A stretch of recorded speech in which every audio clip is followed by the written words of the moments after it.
How are you guys? Good. How are you? I'm great. Hey, congratulations on the release of the album today. Thank you very much. Thank you. I actually downloaded it this morning, and I got about halfway through it, so I'm excited to listen to the rest. But so Thank you far, for that. man, I'm digging it. Cool. Awesome. Thanks. Yeah, you're very welcome.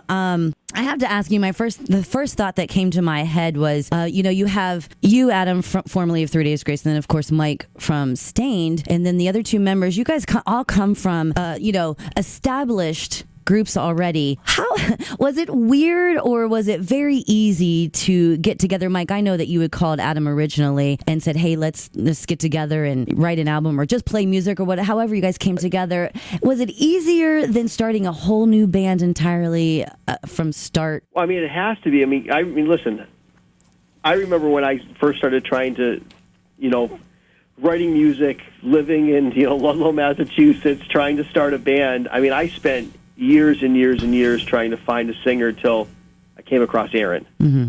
And, obviously, I can't tell you how many singer auditions I have had where, you're like halfway through, like, so you're like, oh, my God, how do I get out of this? Yeah. You know what I mean? Can I end this right now?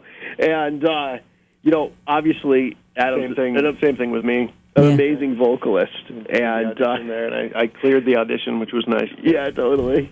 No, but I mean, he's an amazing vocalist. I mean, you know what you're getting. Corey, I know what you're getting. Rich, you know what you're getting. You know what I mean? These are guys that all have done it. So you kind of, and besides, I mean, I've known Adam for a long time, staying in 3 Days Grace, toured a bunch, and I've known Corey for a long time. I've done some shows. I'd met Rich before, but I mean, I know Adam's, played with him for a long time. So, that obviously says a lot. So, and here we are. So, and it's got to be kind of cool that you guys are kind of all friends. You get along, so there's no alpha males in the group. You guys just are out there doing what you love. So, yeah, that's exactly it. I mean, it's super. It's just a lot of fun. Like we've all been doing it for a long time, and we're just. I think we all have a fairly high level of respect for each other, and that's a huge part of it. Absolutely. Well, Adam, did you feel like you had to raise the bar a little bit with these seasoned, awesome musicians? Bringing you guys together. Did you feel a little no pressure, right?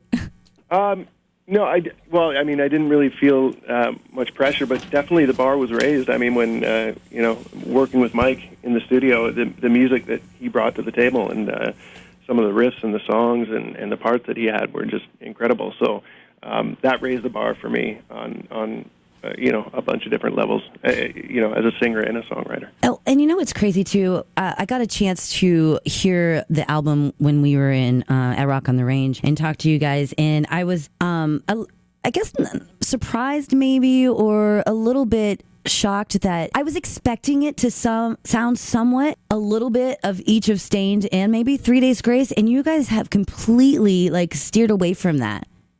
Like, you have your own sound. Yeah, and thank you. Yeah, that's it's something that we didn't really think about, but I think for both of us, it was making this record was it was something different. For me, the process was completely different. It was, creatively, I had all the freedom in the world. So I think we just naturally sort of did what we maybe didn't do in our previous projects. So it's a pretty heartfelt, organic record for sure.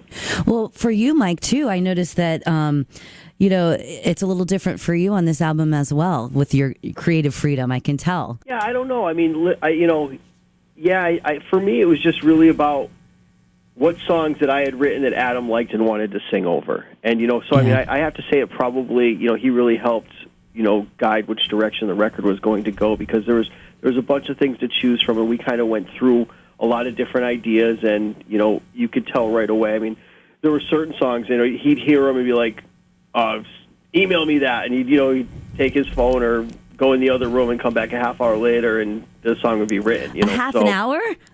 Sometimes. I mean, wow. It was, there was definitely a few of those where it was like, he'd hear it and be like, okay, that's, and I have a tendency when I write a lot, I'll write a verse 7 different ways, because I'm like, I don't know how they want to sing over it, so I'll just, keep writing things. So it's nice to have somebody who you respect and admire what they do say, no, this is the way, that one is, let's do it like that. And so it makes things easier, too. Absolutely. And I wouldn't be able to do, to come up with ideas if the music wasn't great as well. So it just, they complement each other pretty well. Well, Adam, this was, from what I've heard, a very emotional album for you. Was this kind of maybe like, we all know that you've been through a lot and you're in a great place now. But some of the lyrics, it kind of, basically, you're walking us through your emotions. Is this kind of like a closure for you or like a therapy thing for you when you write these lyrics?